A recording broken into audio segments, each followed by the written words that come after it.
یہ دیکھو نا ابھی تو وہ کیا اقبال نے کہا لڑکیاں پڑھ رہی ہیں انگریزی، قوم نے ڈھونڈ لی فلاح کی راہ. ہیں جی یہ ڈرامہ دکھائے گا کیا سین، پردہ اٹھنے کی منتظر ہے نگاہ.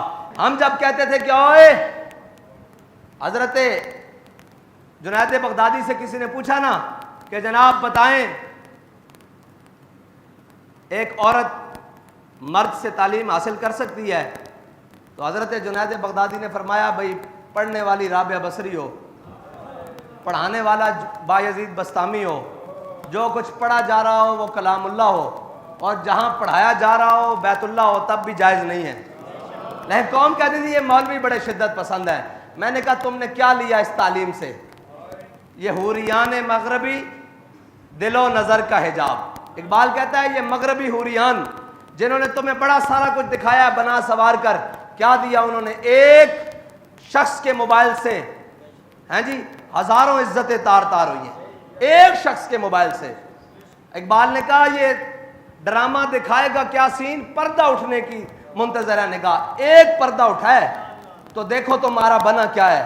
اور جہاں عزت دے کر تعلیم حاصل کر لی ہو اس تعلیم سے تو بندہ بھوکا مر جائے، یہ بہتر نہیں ہے. جب ہم کہتے تھے کہ جناب نہیں اس طرح نہیں جائز، اس طرح نہیں ممکن، یہ حالات خراب ہو جائیں گے. قوم کے مولوی بڑی شدت پسند ہے جی، مولویوں کو جدت ہونی چاہیے. میں نے کہا جدت سے تم نے کیا لیا ہے؟ اب تو بغیرت بن کے جینے والی بات ہے. تم نے بتاؤ کوئی پوچھنے والا ان سے ہے کہ یہ بنا کیا ہے؟ اور اس میں تو بڑے بڑے پردہ نشینوں کے نام ہیں.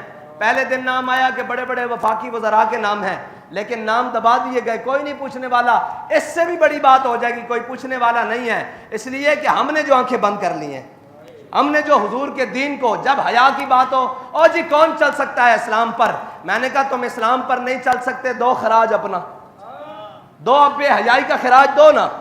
ایک شہر کی ایک یونیورسٹی سے یہ تعداد نکلی ہے، اور تم مجھے بتاؤ ہم جب پیٹ پیٹ کے مرتے ہیں نا کہ دین دین دین، ہمیں یہ سمجھ آ جاتی ہے کہ قوم بھی کوئی مستحق نہیں ہے دین کی، اور قوم کا بھی کوئی دل نہیں مانتا دین کے. اگر قوم کا دین دیکھنا ہو تو ان کی شادیوں میں چلے جاؤ. حضرت امام حسین کے کربلا کے اندر صرف آواز ہوئی اونچی رونے کی تو حضرت امام حسین نے آ کر کہا خیموں میں کہ خبردار اب آواز کسی کی اونچی ہو. اور کوئی آواز کسی بات پر اونچی نہیں ہوئی، علی اکبر کا لاشا دیکھ کر اونچی ہوئی تھی، علی اصغر کا لاشا دیکھ کر اونچی ہوئی تھی. ہاں یہ حسینیت ہے. کہا خبردار کسی کی آواز بھی بلند ہوئی، آواز بھی غیر محرموں تک نہیں جانی چاہیے. ہیں جی یہ ہے حسینیت. اور جب یہ بات کریں تو پھر کہیں گے جناب کون اسلام پر چل سکتا ہے؟ جی آپ کیسی باتیں کرتے ہیں، آپ کیا باتیں کرتے ہیں، آپ جناب کیسے، قوم کیسے چلے گی جناب اسلام پر جب عزتیں تو لٹوا رہی ہو تعلیم کے نام پر؟ اور کوئی تعلیم کے نام پر عزت لوٹ کے چلا جاتا ہے، کوئی بے نظیر کارڈ کے نام پر عزت لوٹ کے چلا جاتا ہے، کوئی جناب انکم سپورٹ کے نام پر عزت لوٹ کے چلا جاتا ہے، کوئی ہیلتھ کارڈ کے نام پر عزت لوٹ کر چلا جاتا ہے. یہ ہے وہ نظام، یہ ہے وہ جمہوریت، یہ ہے وہ جس کا راگ الاپتے ہوئے آج 76 سال گزر گئے ہیں. اب تو تعلیم کے لیے عزتیں نہیں بحال، بلکہ اس نظام میں تو پیسے دے کر عزتیں لٹوائی جا رہی ہیں. ہاں جی ایک تعلیم یہ ہے کہ مفت حاصل ہو رہی ہو، ایک ہے کہ پیسے دے کے ایک ایک سیمسٹر کے، اور ایک ایک جناب وہ جو ہیں سسٹم کے، اور ایک ایک ایم بی اے اور جو بھی ان کی تعلیمی نظام ہیں، ایک ایک سال پورا کرنے کے لیے لاکھوں کی فیس دے کر عزتیں لٹوائی جا رہی ہیں. یہ نظام تعلیم دیا. وہ تو لارڈ میکالے جب اس بر صغیر میں آیا تھا تو اس نے آ کر کہا تھا کہ میں واپس جا کر تقریر کی، اس نے کہا تم اس قوم کو شکست نہیں دے سکتے. اس نظام کو چھوڑ کر ہم نے یہ نظام اپنایا ہے. ہاں صاف سن گیا ہے قوم کو بھی، ہاں سب کو، اس لیے کہ حضور کے دین کو جو کمر کی ہے، قرآن کو پیچھے چھوڑ کر یہ تعلیم جدت کے نام پر آئی تھی تو پھر اس طرح ہی ہونا تھا نا. اگر قرآن کو پڑھا ہوتا تو پھر اس طرح تو نہیں ہو سکتا تھا نا. اگر قرآن کا نظام ہوتا، قرآن کی تعلیم ہوتی، پھر تو اس طرح نہیں ہو سکتا تھا نا. پھر تو حیا اور محبت کا درس ہونا تھا، پھر تو وفا و عشق کا درس ہونا تھا. لیکن یہاں تو عزت تاراج کر کے، سارا کچھ تاراج کر کے. اور میرے آقا مولا صلی اللہ علیہ وسلم، قرون اولیٰ کا زمانہ ہے جہاں بابا جی احتیاط سے بات کرتے ہوئے کہتے تھے کہ جب مدینہ پاک میں زلزلہ آیا نا تو حضرت عمر نے اگلے دن تقریر کی، فرمایا ما ھذا ما حدثتم. اس کے بعد حضرت بابا جی فرمایا کرتے تھے کہ صحابہ کرام نے کیا کیا ہوگا؟ اتنا ہی کیا ہوگا نا کہ کوئی نماز بغیر مسواک کیے پڑھا دی جاتی ہوگی، پڑھا دی گئی ہوگی یا پڑھ لی گئی ہوگی. یہی ہوا ہوگا نا، اتنا پاک دور. لیکن میرے آقا مولا صلی اللہ تعالیٰ علیہ وسلم کی ظاہری حیات میں مسجد نبوی کے 2 دروازے تھے، ایک سے مرد داخل ہوتے تھے اور ایک سے عورتیں داخل ہوتی تھی. جب میرے آقا مولا صلی اللہ علیہ وسلم کے ظاہری حیات کے بعد جب مسجدوں میں عورتیں آنا بند ہو گئی تو حضرت عبداللہ بن عمر سے کسی نے کہا کہ آپ اس دروازے سے کیوں نہیں داخل ہوتے؟ کہا میرے آقا مولا صلی اللہ تعالیٰ علیہ وسلم نے منع فرمایا تھا. کہا اب عورتیں تو نہیں آتی؟ کہا حضور نے جو منع کر دیا تھا میں نے اس دروازے سے اندر نہیں جانا. یہ اس قرون اولیٰ کی دور کی بات کر رہا ہوں. اس دور میں بھی حضور نے فرمایا تمہاری نماز تمہارے گھر کے پچھلے کمرے میں زیادہ قبولیت ہے. یار فرض نماز اگر عورت کی پچھلے کمرے میں زیادہ قبولیت ہے، اور مجھے یہ بتاؤ کہ یہ کون سی تعلیم ہے جو عزت کو تاراج کر کے حاصل کی جائے، جو عزت اور غیرت کی جنازے نکال کر دیے جائیں اور بس نبکی ہے اب ہر حال پر، اور پتہ نہیں کس دن قوم کی آنکھیں کھلیں گی. یہ بات آج کی ہے، کل چپ ہو جائیں گے، پرسوں پھر ایک نیا تماشا ہوگا، ترسوں پھر چپ کر دیا جائے گا. یہ جناب اسی طرح چلتے رہیں گے اور صرف اتنا خیال ہوگا کہ چلو جی کوئی بات نہیں، یہ کسی کی بیٹیاں نا ہماری نہیں. ہاں ہماری بیٹیوں کا درد تب ہوتا ہے جب دین کا درد اندر موجود ہو. ملت کا درد تب موجود ہوتا ہے جب دین کا درد اندر موجود ہو. جب یہ احساس ہی نہ ہو کہ تو اپنے کماؤ، اپنے کھاؤ، اپنی دولت کے پیچھے پڑے رہو، تو پھر یہ احساس تو ختم ہو جائے گا. یہ احساس تو پھر زندہ نہیں رہے گا کہ ہم نے کس طرح کیا کرنا ہے.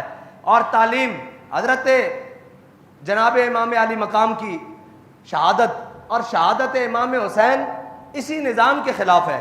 یہ جو نظام آج پوری دنیا پر رائج ہے، استبداد کا نظام، جہل کا نظام، وہ اندھیرا ہی بھلا تھا کہ قدم راہ پر تھے، روشنی لائی ہے منزل سے بہت دور. یہ روشنی جس کے پیچھے ہم سب صبح شام بھاگ رہے ہیں، اس روشنی کا انجام یہ ہے کہ آج ہماری عزتیں بھی پامال ہیں. تعلیم کے نام پر، صحت کے نام پر اور جناب سارے نام پر. اللہ تعالیٰ ہمیں حضور کے دین کے ساتھ وفا کرنے کی توفیق دے اور سنت حسینی کو زندہ کرتے ہوئے دین کے ساتھ کھڑے ہونے کی توفیق دے. اور ہم تو بڑے بڑے دینداروں کی شادیوں میں بھی گئے ہیں، بڑے بڑے دینداروں کے پروگراموں میں بھی گئے ہیں، بڑے بڑے دینداروں کے ان معاملات میں بھی گئے ہیں. ہمیں تو دین کی دال بھی نظر نہیں آئی. یہ دین کا لبادہ اوڑھ کر اور جناب دین کی وہ ساری باتیں کر ہمیں تو دین، ہم نے جب شادیاں دیکھی تو ہمارا سر شرم سے جھک گیا کہ یار یہ دیندار ہیں، یہ وہ لوگ ہیں جو کہتے ہیں آ کر جناب ہم دیندار ہیں اور ہمارے دین کے دعوے ہیں. دین اس طرح نہیں آئے گا. دین کو تو پہلے اپنی ذات سے لے کر آخر تک عمل کرنا پڑے گا. اور کیا کہتا ہے دین سوختر اندر طلب.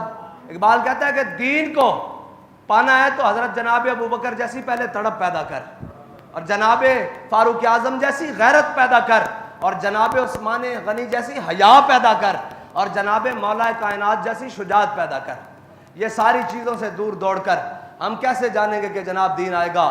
ہمیں دین کے لیے سب سے پہلے خود ذاتی طور پر دین پر عمل کرنا پڑے گا، جھوٹ چھوڑنا پڑے گا، بے حیائی.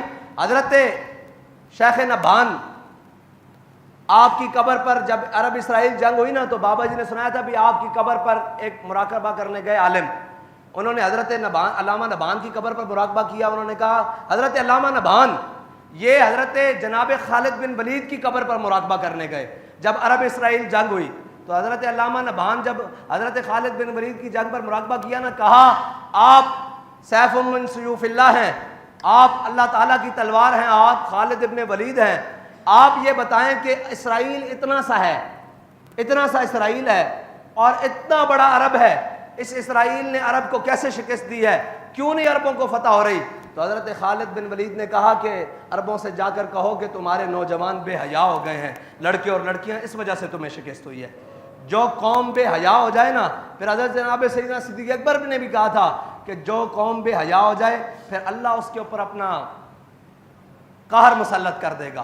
ہاں جی، اور اس کے اوپر اللہ عمہم البلا، اور اس کے اوپر اللہ تعالیٰ اپنی بلائیں نازل کر دے گا.